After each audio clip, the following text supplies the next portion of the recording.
বিকেএসপির এই নির্মল পরিবেশে অনুষ্ঠিত হচ্ছে জুনিয়র হকি টিমের প্র্যাকটিস। একপাশে মেয়েরা প্র্যাকটিস করছে এবং অন্য পাশে ছেলেরা প্র্যাকটিস করছে। দুটো টিমই সমান্তরালভাবে তারা প্র্যাকটিস করে যাচ্ছে, তারা নিজেদেরকে তৈরি করছে এবং সেটা তৈরি করছে আমরা যদি বলি যে ওয়ার্ল্ড কাপের জন্য, তাহলে বোধহয় খুব একটা ভুল হবে না।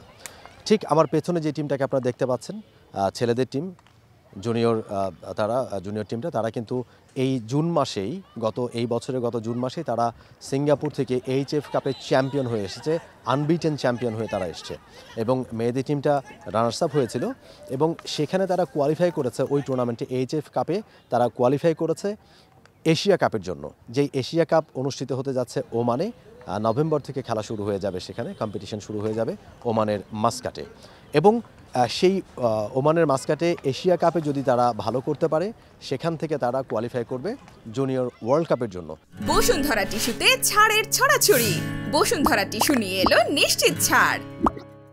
এখন পর্যন্ত বাংলাদেশের কোনো হকি টিম, সেটা জুনিয়র হোক, ইয়ুথ হোক কিংবা ন্যাশনাল টিম, কেউ কিন্তু ওয়ার্ল্ড কাপে খেলতে পারেনি। কিন্তু বলা হয়ে থাকে যে হকি বাংলাদেশের প্রেক্ষাপটে খুবই সম্ভাবনাময় একটা ডিসিপ্লিন। একটু যদি ফুয়েল তারা পেতে পারে, তাহলেই কিন্তু তারা ওয়ার্ল্ড কাপের স্টেজে খেলতে পারবে, নিজেদেরকে সেই স্টেজে নিয়ে যেতে পারবে। এবং যেহেতু জুনিয়র এইচএফ কাপে তারা আনবিটেন চ্যাম্পিয়ন হয়েছে ছেলেদের এই টিমটা, এবং মেয়েদের টিমটা অল্প কয়েকদিনের অনুশীলনে তারা কিন্তু কোনো ম্যাচও খেলতে পারে না, কোনো প্রিপারেশন ম্যাচও খেলতে পারে না, তারা রানার্স আপ হয়েছে এবং তারা কোয়ালিফাই করেছে এশিয়া কাপের জন্য। সুতরাং ধারণা করা হচ্ছে এই টিমটা এখন যেটুকু সময় হাতে রয়েছে, এই সময়টায় তারা যদি ভালোভাবে ট্রেনিং ক্যাম্পটা তারা করতে পারে, তারা যদি বিদেশে গিয়ে অন্য কোনো টিমের সাথে প্র্যাকটিস ম্যাচ খেলতে পারে, তাহলে এই টিমটার সুযোগ রয়েছে ওয়ার্ল্ড কাপে জায়গা করে নেওয়ার। কতটুকু তাদের ট্রেনিং ক্যাম্পটা কীভাবে চলছে, কতটুকু তারা প্রিপেয়ার হতে পেরেছে এবং ওয়ার্ল্ড কাপে খেলতে বা কোয়ালিফাই করতে, এশিয়া কাপে ভালো করতে তাদের কি প্রয়োজন, সেই বিষয়গুলো নিয়ে আমরা কথা বলেছি দুই দলেরই কোচ কিংবা যারা এখানে কোঅর্ডিনেট করছেন, যারা এখানে আসলে ম্যানেজার হিসেবে দায়িত্ব পালন করছেন তাদের সাথে এবং প্লেয়ারদের সাথে। আমরা সেগুলো একটু শুনে আসব। এশিয়ায় অলমোস্ট ওয়ার্ল্ডের টপ 6টা টিমই, মানে টপ র্যাঙ্কে যারা থাকে তার মধ্যে 6টা টিমই এখানে আছে, যেমন ভারত, পাকিস্তান, চীন, জাপান, মালয়েশিয়া। রিসেন্টলি আপনারা চ্যাম্পিয়ন্স ট্রফিতে দেখছেন চীন কিন্তু ফাইনাল খেলেছে। তা এখানে সব টিমই অলমোস্ট খুবই টাফ।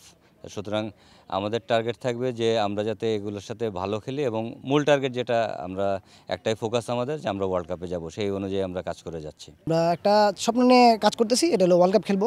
বাংলাদেশ যেটা পারে না, এই জুনিয়র হোক সিনিয়র হোক, আমরা এই স্বপ্ন নিয়ে কাজ করতেছি। ইনশাল্লাহ দেখা যাক কী হয়, আমরা আমাদের সর্বোচ্চ দেওয়ার চেষ্টা করব। ওদের তো অপোনেন্ট কেউ নাই, বাংলাদেশে খেলছে, প্র্যাকটিস করছে, নিজেরা খেলছে, কিন্তু অপোনেন্ট টিমের সাথে খেললে অবশ্যই প্রস্তুতি ওদের আরও ভালো হবে।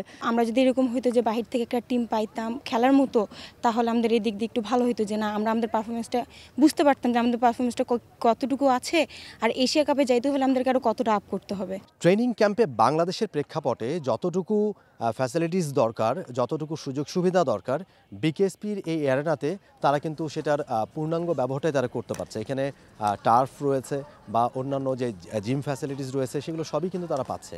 কিন্তু যেটা আমরা কথা বলে বুঝতে পারলাম যে তাদের আরও ভালো করতে হলে বা ওয়ার্ল্ড কাপের স্টেজে তাদেরকে জায়গা করে নিতে হলে তাদের কন্ডিশনিং ক্যাম্প দরকার, কিংবা অন্য কোনো দেশের সাথে তাদের বেশি বেশি ম্যাচ খেলা প্রয়োজন। এবং এইগুলোর অ্যারেঞ্জ করতে হলে যেটা প্রয়োজন সেটা হচ্ছে যে আর্থিক ব্যবস্থাপনার প্রয়োজন। সেই জায়গাটা এখন একটা বড় প্রতিকূলতা তৈরি হয়েছে, যেহেতু এখন এই অবস্থার মধ্যে হকি ফেডারেশন যে কমিটি ছিল, সেই কমিটির অনেকেই কিন্তু এখন আড়ালে চলে গেছেন 5 আগস্ট সরকার পতনের পর থেকে। এবং এরপরে একটা বলতে গেলে যে একটা বেশ সমস্যার সম্মুখীন হতে হয়েছে এই ফেডারেশনকে এবং এই প্লেয়ারদেরকেও একই সাথে। তাদের এই ট্রেনিং, এই ক্যাম্পটা তারা চালু রেখেছে ঠিকই, কিন্তু এই উন্নততর প্রশিক্ষণের জন্য কিংবা ট্রেনিং ক্যাম্পের জন্য কিংবা অন্যান্য যে সুযোগ সুবিধাগুলো তাদের এখন প্রয়োজন, সেটার জন্য যেই ব্যবস্থাপনাটা দরকার, সেটা তারা বেশ ভালোই সমস্যার সম্মুখীন হচ্ছেন। এবং সেই জন্য তাদের চাওয়া যে খুব দ্রুত একটা কমিটি যাতে যুব ক্রীড়া মন্ত্রণালয় তাদেরকে তৈরি করে দেয়, অ্যাডহক কমিটি, যে কমিটি তাদের কাজগুলো সবাই ভাগ ভাগ করে নিয়ে এবং এই ছেলে এবং মেয়েদের টিমটাকে তারা ঠিকঠাক মতো তারা প্রশিক্ষণের ব্যবস্থা করে দিতে পারে এবং তারা এশিয়া কাপে গিয়ে একটা ভালো কিছু করতে পারে। একটা পূর্ণাঙ্গ কমিটি কাজ করা আর এখন যে সিচুয়েশন চলছে, দুটোর ভিতরে তো অবশ্যই পার্থক্য আছে। তা আমরা আশা করছি যে খুব শীঘ্রই যুব ক্রীড়া মন্ত্রণালয় যে সার্চ কমিটি করে দিয়েছেন, খুব শীঘ্রই হয়তো ওনারা একটা সুন্দর কমিটি উপহার দিবেন এবং সেটা হলে তখন কাজ যারাই থাকুক কাজ করতে অনেক স্বাচ্ছন্দ্য বোধ করবেন এবং সব কিছু আরও গতিশীল হবে। মূল বিষয় যেটা যে যদি আমরা বাইরে ম্যাচ খেলতে চাই সেক্ষেত্রে যে অর্থনৈতিক যে বিষয়টা সেটা তো অবশ্যই একটা সীমাবদ্ধতার মধ্যে এখন আমরা আছি আর কি। শেষ 4-এ খেলে আমরা যেন ওয়ার্ল্ড কাপটা কোয়ালিফাই করতে পারি, কারণ দেখা যাচ্ছে যে আমাদের টার্গেট যদি থাকে শেষ 6 বা শেষ 7, সেক্ষেত্রে দেখা যাবে আমাদের জন্য এটা ডিফিকাল্ট, কিন্তু আমরা যদি শেষ 4-এর টার্গেট নিয়ে আমরা আগাতে পারি সেক্ষেত্রে আমাদের জন্য অনেক ভালো হবে। যেন বাড়িতে একটা টিম আসে, যেন আমরা ওই টিমের সাথে আর কি একটা ম্যাচ খেলতে পারি, যেন আমাদের পজিশনটা বুঝতে পারি যে আমরা কোন পজিশনে আছি, যেন বাইরে খেলতে গেলে যেন ওই অভিজ্ঞতাটা থাকে আমাদের। অলমোস্ট সবারই একই কথা। আসলে বাংলাদেশের প্রেক্ষাপটে বাংলাদেশে যতটুকু তাদের পাওয়ার দরকার ছিল বা বাংলাদেশে প্র্যাকটিস ফ্যাসিলিটিস যতটুকু রয়েছে তারা তার সর্বোচ্চ ব্যবহারটুকুই করছেন। অর্থাৎ এইখানে আসলে যতটুকু প্র্যাকটিস করা যায়, যেভাবে প্র্যাকটিস করা যায়, সকাল বিকেল 2 বেলা তারা হার্ড ওয়ার্ক করছে। সুতরাং এখানে আসলে তাদের এখন ইমপ্রুভের জন্য যেটা দরকার যে বিদেশি কোনো টিমের সাথে তাদের খেলা, তাহলে তারা তাদের ল্যাকিংসগুলো বুঝতে পারবে যে কোথায় তাদের ভুল ত্রুটি রয়েছে, কোথায় তাদের ল্যাকিংস রয়েছে, কোথায় ইমপ্রুভ করতে হবে সেই জিনিসগুলো তারা বুঝতে পারবে। এবং সেটার জন্য প্রয়োজন অন্য কোনো দেশে গিয়ে হয়তো কন্ডিশনিং ক্যাম্প করা, কিংবা অন্য কোনো দেশকে এখানে বাংলাদেশে নিয়ে এসে তাদের সাথে খেলা। তো সেই বিষয়গুলো করতে গেলে আসলে যেটা এখন প্রয়োজন সেটা হচ্ছে যে একটা ভালো কমিটি যারা আসলে হকির জন্য কাজ করবে। আমরা জানি যে হকি বাংলাদেশের খুবই সম্ভাবনাময় একটা গেম, কিন্তু এই গেমটা যতটা বেশি সম্ভাবনার তার থেকে বেশি ল্যাকিংস হচ্ছে যে এটার প্রতি ততটা বেশি অবহেলা দেখানো হয়েছে বা দেখানো হয় এখন পর্যন্ত। যদি ঠিকঠাক মতো এই গেমটাকে একটু দেখভাল করা হতো কিংবা ঠিকমতো যত্ন নেওয়া হতো তাহলে এতদিন হয়তো ওয়ার্ল্ড কাপের স্টেজে খেলার মতো যোগ্যতা অর্জন করতো বাংলাদেশ। সেই সুযোগটা জুনিয়র টিমের সামনে রয়েছে এবং সেটাও একটু বলে রেখে আপনাদেরকে 10টা করে টিম পার্টিসিপেট করবে। India, Pakistan, Chinese তাইপে, Japan, Hong Kong, Malaysia সহ এরকম 10টা টিম পার্টিসিপেট করবে। ছেলেদের টুর্নামেন্টে 10টা এবং মেয়েদের টুর্নামেন্টে 10টা।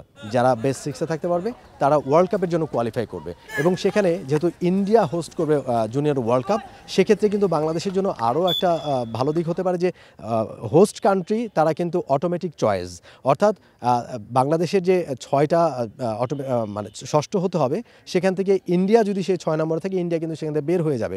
সুতরাং সেটা বাংলাদেশকে আরও হেল্প করবে। সুতরাং সব দিক থেকে আমরা বলতেই পারি যে বাংলাদেশের সামনে একটা ভালো সুযোগ রয়েছে ওয়ার্ল্ড কাপে কোয়ালিফাই করা।